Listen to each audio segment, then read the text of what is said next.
kerja di Bandung, rumah di Bogor, terus gara-gara ini kan nggak bisa pulang jadinya, malah kan rumah kan di Bogor. Nah itu kan bukan mudik gitu, karena itu pulang ke rumah. Itu kan kita gampang-gampangnya, ini kan banyak masyarakat bertanya nih, mencari celah supaya saya boleh lewat nih gitu.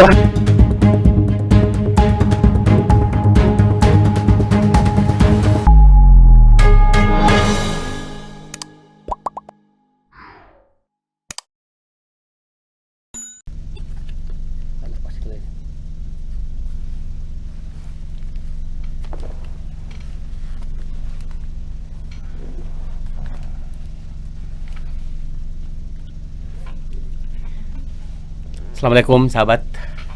Siang hari ini saya mengundang Kapolres Kota Bogor, ya, Komisaris Besar Polisi Susiatyo Purnomo Condro. Kami akan berbincang, ngobrol-ngobrol tentang bagaimana sih pelayanan dan pengamanan mudik Lebaran dan pelaksanaan Lebaran Idul Fitri di Kota Bogor. Seperti yang sudah kita bicarakan dan juga seperti yang Anda tahu bahwa peraturan tentang mudik Lebaran ini sudah dikeluarkan oleh pemerintah, dan Lebaran ini tinggal 4 hari lagi ya, Lebaran. Dan ini berarti kan hari-hari kita sudah berada di hari-hari yang sangat penting dalam Lebaran. Nah, Pak Kapolres, ini sudah sejauh apa Polresta atau Polres Bogor mempersiapkan atau melaksanakan tugas pengamanan atau pelayanan di hari-hari Lebaran ini? Baik, kami menyampaikan bahwa kita mulai Januari dulu ya. Ya. Januari, saya menjabat sejak Januari. Pada saat itu adalah 4 hari sebelum pelaksanaan PPKM. Saya ingat betul waktu itu Kota Bogor menjadi salah satu dari 7 kota yang ditetapkan oleh pemerintah itu menjadi daerah PPKM. Ketika itu aturannya adalah terkait dengan pembatasan di area perbelanjaan, pertokoan, perkantoran waktu itu. 2 minggu berjalan, kemudian kita mulai dengan berbagai upaya antisipasi untuk membantu, karena kami menjadi bagian daripada Satgas Covid Kota Bogor. Nah, pada saat itu memang kami dari Polresta Bogor ini lebih menerapkan pada perubahan pola pikir masyarakat, kemudian pola sikap, baru pola perilakunya. Karena kami sudah berpikir nih, kalau misalnya kami perbanyak porsi kami itu pada merubah pola perilaku, saya khawatir biasanya perubahan pola perilaku itu kegiatan kami akan banyak pada pengawasan, penindakan dan sebagainya. Kita ada pemburu PPK dan sebagainya. Kami khawatir akhirnya resistensi masyarakat itu tinggi. Ya, jadi kalau penindakan itu resistensi lebih tinggi. Gitu. Padahal kita menghadapi pandemi yang bukan sebulan 2 bulan, ini udah setahun lebih nih, udah mau 1,5 tahun gitu. Saya berpikir ke arah sana sehingga kami perbanyak pada tataran pola pikir dengan menurunkan polisi-polisi RW. Itu ada 816 anggota kami yang kami turunkan untuk mendampingi 797 RW di Kota Bogor. Jadi unsur-unsur RW ini dilibatkan? Ya, sehingga ini sejalan. Ternyata apa yang kami lakukan, kalau 3 hari kemudian pemerintah memutuskan pemberlakuan PPKM Mikro. Nah, kami sudah menjalankan itu sebenarnya. Kami memanfaatkan peranata sosial dari tingkat RT, RW, kelurahan, gitu ya, semuanya, sehingga pola pikir masyarakat ini berubah. Sebagian kita ada loh yang masih nggak percaya bahwa COVID itu ada. Gitu. Nah, ini yang kita harus lawan. Terlebih lagi bahwa yang positif itu cenderung menutupi diri, padahal itu berbahaya. Tidak berani declare kepada RT-nya, RW-nya dan sebagainya bahwa sedang isolasi gitu. Karena pada saat itu angka memuncak, sangat puncaknya adalah 6 Februari. Itu di angka 189. Nah, akhirnya kami melakukan berbagai kegiatan, termasuk ada program peduli isolasi mandiri. Bogor Sayunan itu artinya kami manfaatkan bagaimana sebenarnya orang Bogor ini sangat peduli Nah, sehingga kami manfaatkan itu, kami berbagi sembako dengan semua, tapi kami berikan stiker di sana. Dan alhamdulillah ternyata ketika masyarakat itu sadar bahwa COVID ini tinggi, kemudian dia melihat langsung bahwa kanan kirinya itu banyak tetangganya banyak yang kena, akhirnya pola perilakunya berubah. Nah, berjalan dengan hal tersebut, maka kemarin kita sudah sampai di angka 13. Nah, awal-awal Ramadan kami pun sudah mengantisipasi, kami sudah memprediksi bahwa Ramadan tahun ini sepertinya akan, kami khawatir jadi euforia bagi masyarakat karena tahun lalu kan masih masanya PSBB. Saya ingat betul sholat id di rumah, taraweh dan sebagainya. Nah, kita sudah mengalami adaptasi kebiasaan baru, PPKM dan sebagainya. Kami khawatir ini Ramadan ini menjadi euforia, akhirnya lupa. Nah, kami juga akhirnya menurunkan operasi Kurma Raya. Ini inovasi Kurma Raya apa itu? Kurma Raya itu memang untuk menyambut. Jadi selama di bulan Ramadan ini biasanya ada operasi ketupat. Biasanya itu di akhir ya, lebaran, di akhir. Nah, kami di awal ini kami merumuskan terkait dengan operasi Kurma Raya, tentunya untuk mengantisipasi meningkatnya aktivitas masyarakat di bulan Ramadan. Ada polisi Ramadan, 200 polisi Ramadan kami turunkan di masjid-masjid. Di Kota Bogor ini ada 847 masjid, 147-nya menjadi prioritas kami karena jamaahnya banyak. Sehingga polisi Ramadan ini membantu para marbot, DKM dan sebagainya. Alhamdulillah, protokol kesehatan, jaga jarak, itu semuanya berjalan. Kemudian juga polon-polon Ramadan kami turun untuk di mal-mal dan sebagainya, kami laksanakan itu. Selain bahwa memang ada aktivitas lain negatif di bulan Ramadan yang biasanya bulan Ramadan bulan tawuran. Itu sepertinya di Bogor ini sudah kayak apa ya? Sepertinya sudah hal yang biasa gitu. Nah, itu kami lakukan.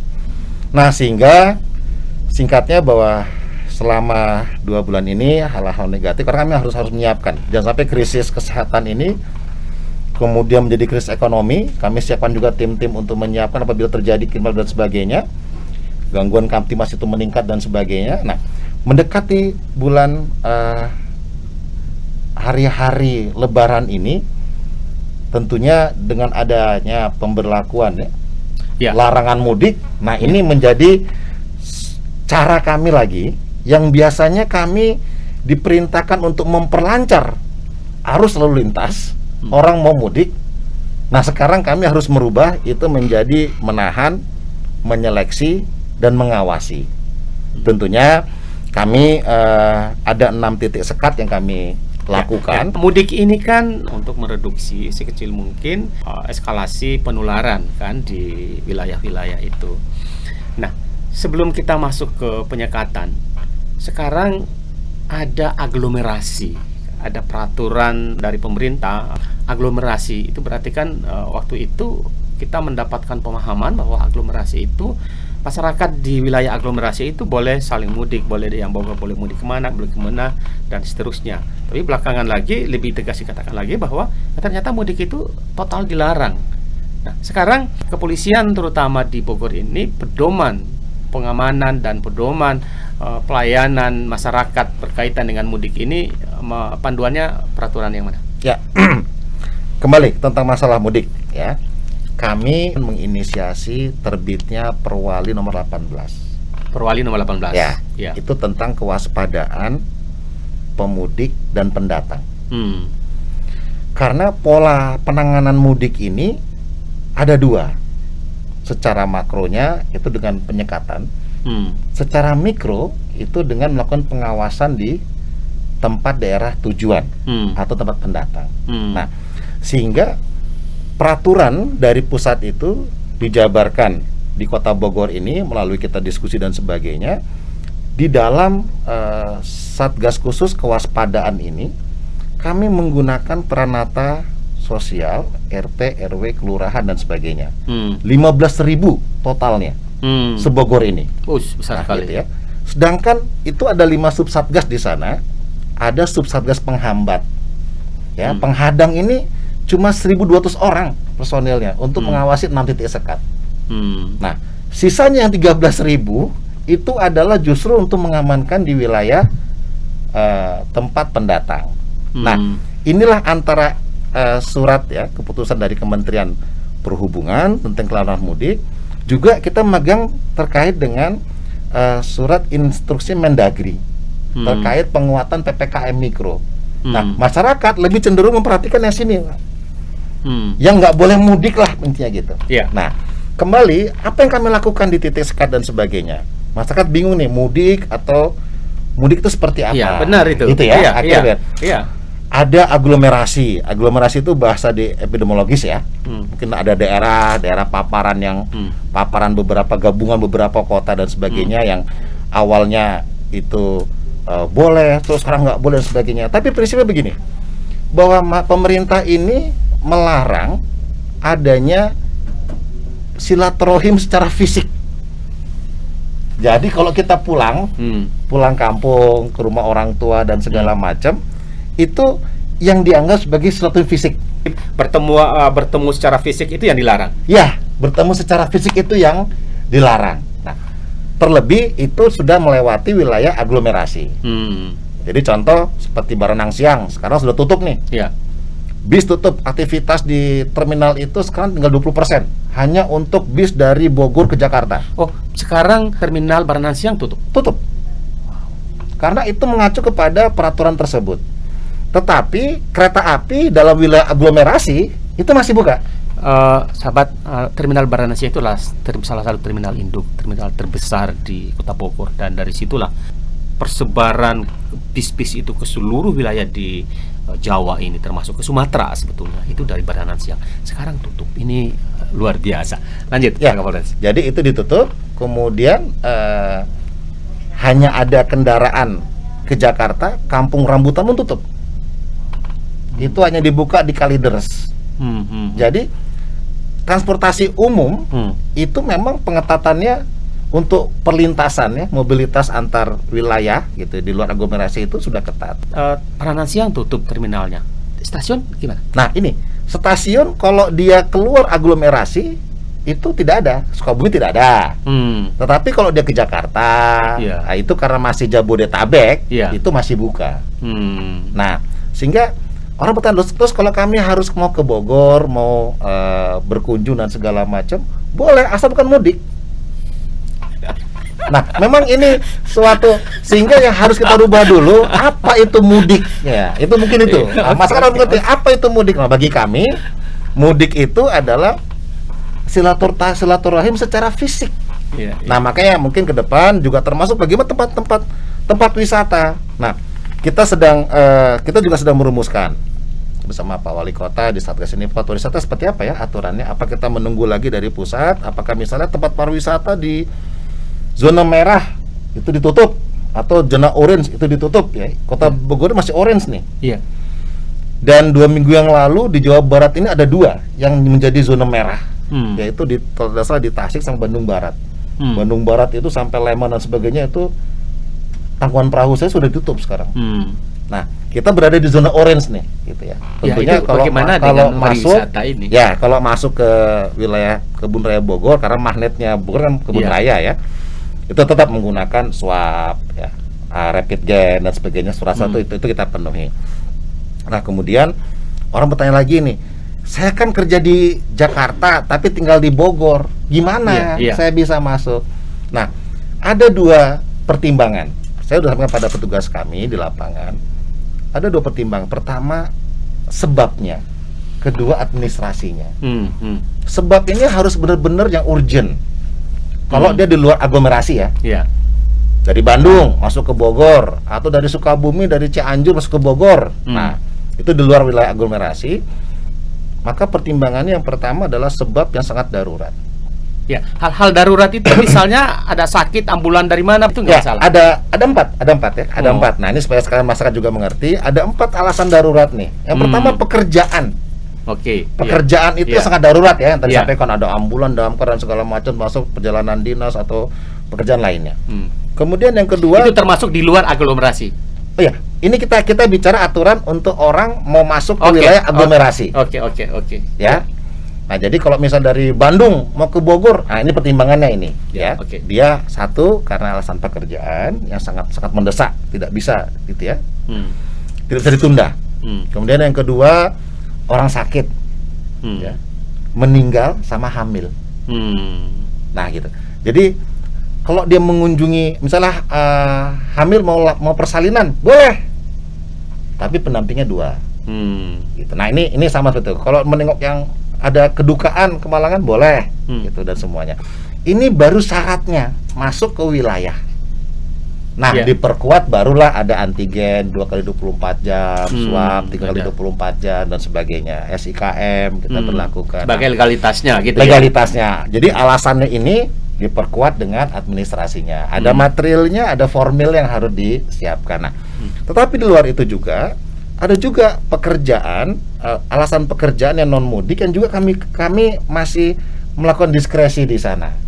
Seperti apa? Nah, kalau Bapak kerja di Bandung, rumah di Bogor, terus gara-gara ini kan nggak bisa pulang jadinya, malah kan rumah kan di Bogor. Nah itu kan bukan mudik gitu, karena itu pulang ke rumah. Nah, nah jadi kami lebih cenderung mengedepankan 4 subsatgas ini. Bagaimana kewaspadaan bagi para pendatang dan semuanya, itu Kota Bogor itu lebih waspada kepada para pendatang. Saya ingin mengklirkan lagi. Misalnya tadi pekerja ini, ada orang Bogor, dia bekerja di Bandung atau bekerja di Semarang. Di sana dia kos-kosan dia. Tapi dia KTP-nya Bogor. Sekarang mau pulang ke Bogor boleh? Tinggal bawa surat dari kantornya, Pak. Oke. Contoh kami ASN ya, ASN TNI Polri. Kan banyak yang keluarganya di mana, dia tinggal di mana. Itu cukup ditanda buat surat, ditandatangani minimal level eselon 2. Kami bisa melintas. Termasuk juga para pekerja-pekerja tadi, sektor formal atau non formal. Kalau wartawan kan boleh melintas kemana-mana kan? Ya boleh, ada masalah. Yang penting bukan mudik, Pak. Iya. Itu kan kita gampang-gampang. Ini kan banyak masyarakat bertanya nih, mencari celah supaya saya boleh lewat nih, gitu kan. Wartawan itu kan kadang-kadang nggak ada mudiknya, gitu. Nah, sama lah pekerjaan kita, Pak, kurang lebih gitu. Iya. Oke. Nah itu ya. Jadi sekarang teman-teman di kepolisian mengawasi ini ya. Saya tertarik tadi dengan pernyataan Kapolres bahwa ini memang penanganannya harus lebih humanis, lebih manusiawi. Kira-kira begitu ya. Betul. Ya, lebih manusiawi supaya ini lebih kondusif ya. Kalau tidak kan terjadi itu tadi ya, misalnya yang terjadi kemarin di Bekasi misalnya kemarin kan sampai ribut ya. Ya mungkin kita tidak ingin seperti itu. Ini apalagi di hari Lebaran seperti ini ya, kira-kira begitu ya. Nah, ada berapa titik? Ada 6 titik yang di Bogor ini. Boleh disebutkan di masuk kota Bogor? Jadi ada 6 titik itu adalah titik-titik sekat kita itu di batas-batas kota. Jadi gini, sebenarnya untuk wilayah aglomerasi, ujung-ujungnya aglomerasi itu adalah Kabupaten Bogor, Bekasi. Ya, itu kan yang berbatasan langsung nih. Kalau kita kan perbatasan kita ini kan sama kabupaten, itu masih satu aglomerasi gitu, ya. Nah, sehingga kami sebagai kegiatan imbangan itu juga melakukan penyekatan ya. Di antaranya adalah 2 pintu tol keluar nih. Baranang Siang sama yang Bor ya. Kemudian selesai itu untuk mengantisipasi yang dari wilayah Parung ya. Itu ada Yasmin. Ya. Kemudian ada yang di Bubulak yang ada dari di Bogor Barat. Ya, ada di veteran. Jadi itu mirip seperti penyekatan kami ketika melaksanakan ganjil genap. Jadi sahabat, ini penyekatan ini dalam rangka pengawasan peraturan ini, untuk menegakkan peraturan ini itu ada di Baranang Siang. Jadi exit Baranang Siang, kemudian exit Bor itu ada beberapa, kemudian dari Bubulak itu dari arah Bogor Barat, kemudian dari Parung Yasmin itu, tapi penyekatan itu di kawasan Simpang 3 Yasmin ya, kira-kira begitu ya. Betul. Ya, ini ada 6 titik penyekatan masuk ke Kota Bogor ya. Jadi Anda jelaskan saja dengan baik kepada teman-teman kepolisian dan teman-teman petugas yang lain. Kapolres sudah mengatakan bahwa ini akan ditangani lebih humanis, lebih manusiawi ya, karena ya apalagi kita ini kan menghadapi Lebaran, menghadapi hari istimewa kita, hari kemenangan kita, dan ya yang paling penting adalah kita tahu dan kita bisa sadar sendiri bahwa kita tidak boleh melanggar, dan apa yang dilakukan ini juga adalah untuk keselamatan bersama. Kapolres, ada berapa petugas kepolisian yang dilibatkan dalam ini? Jadi setiap titik tersebut itu ada petugas gabungan dari Polri, TNI, ya, Dishub, sama Satpol PP. Itu setiap titiknya itu ada 200 personil. Karena 24 jam. Ini 24 jam? 24 jam. Kami harus bergantian 8 jam bergantian orang untuk mengawasi itu. Jadi bisa jadi Anda ada yang berpikir begini. Oh, ini kan polisi, ini kan cuman pagi sampai jam sekian aja. Kita nanti jalannya malam, ya kan gitu. Ternyata malam juga ada. Malam nanti ada. Nanti kalau nanti ini kita tunggu nanti hujan aja. Kalau hujan kita sebut ya kapan hujannya. Ya. Oke, lanjut. Jadi memang kembali kepada masyarakat, jangan lihat secara makronya. Saya yakin masyarakat kita masih banyak yang berpikiran positif bahwa untuk melihat, apalagi kita sudah lihat bagaimana perkembangan di negara India dan sebagainya. India yang dulu menjadi contoh kita. PPKM mikro kita belajar dari sana. Gitu. Tiba-tiba sekarang ini kondisinya seperti itu, gitu ya. Belum lagi dengan indikasi yang ada COVID yang jenis baru dan segala macamnya, gitu. Seharusnya masyarakat lebih pada sadar. Itulah mengapa tadi saya sampaikan bahwa kami lebih banyak kegiatan kami untuk merubah pola pikir daripada kami harus memaksakan di penindakan. Nah, dengan pola pikir yang bagus, setuju, Pak RT, Pak RW menjelaskan dan sebagainya, sehingga masyarakat udahlah nggak usah mudik lah, gitu ya. Nah, ini yang kami harapkan. Ketika kami melakukan penyekatan, jangan khawatir juga, ada mekanisme tanya jawab kok. Tanya jawab, nanti polisi akan nanya mau kemana, dari mana mau kemana dan segala macamnya, surat-surat yang dibawa dan sebagainya. Kami berusaha untuk menjelaskan kepada yang bersangkutan, pengendara tersebut, untuk dia balik arah itu, ya saya mengerti bahwa itu pasti kesal gitu. Itu akan dibalik arah ke jalur itu. Ya, kita putar. Kalau misalnya mudik berarti kan arah keluar ya, gitu ya. Jadi kita mencegah, misalnya kayak di tol Bor itu ya, begitu dia keluar dari tol itu supaya sudah ada penjagaan kita. Maka plat mobil F di atas S, Pak, yang belakangnya S ke atas, itu pasti sudah masuk kota. Kalau plat B, plat F malah nggak apa-apa, Pak. Kami fokus pada plat F yang belakangnya S ke atas, karena itu adalah Sukabumi kota, kabupaten, dan Cianjur. Sama plat-plat di luar itu, D, plat T, plat macam-macam lah. Itu pasti akan masuk dalam satu antrian khusus, dan kami akan bertanya dari mana, mau kemana. Pak, saya orang Bogor, KTP-nya mana, pekerjaannya ada, surat dari kantornya ada. Selesai itu ada surat-surat rapidnya, dan Bapak sudah vaksinasi apa belum, dan sebagainya. Nah, itu yang kita tanyakan. Sepanjang alasannya logis, masuk akal, kami juga nggak keras-kerasan kok, Pak, di sana.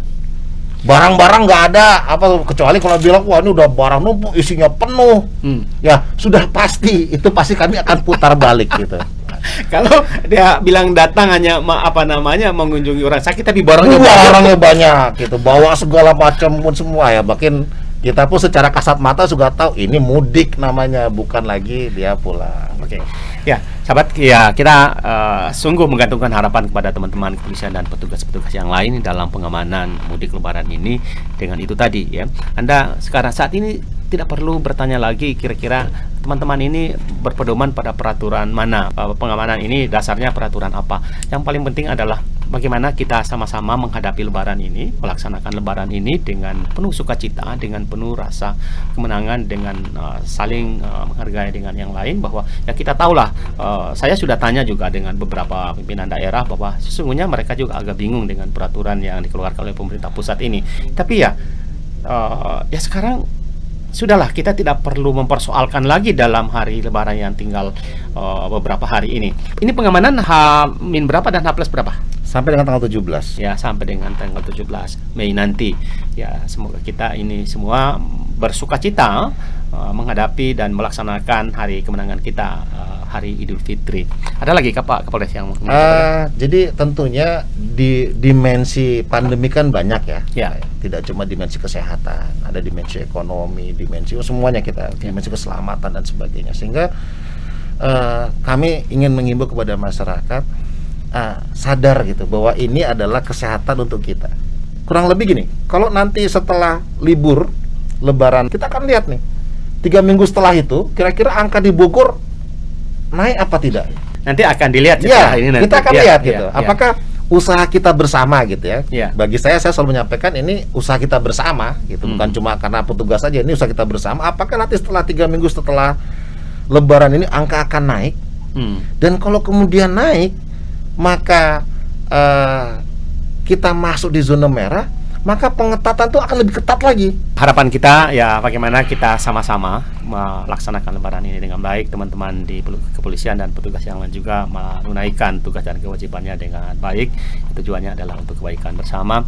Kita semua tahu, saya tahu, dan teman-teman yang pelaksana di wilayah juga tahu bahwa memang ada peraturan yang sebetulnya membingungkan mereka, tapi ya, sebagai pelaksana mereka harus melaksanakan itu.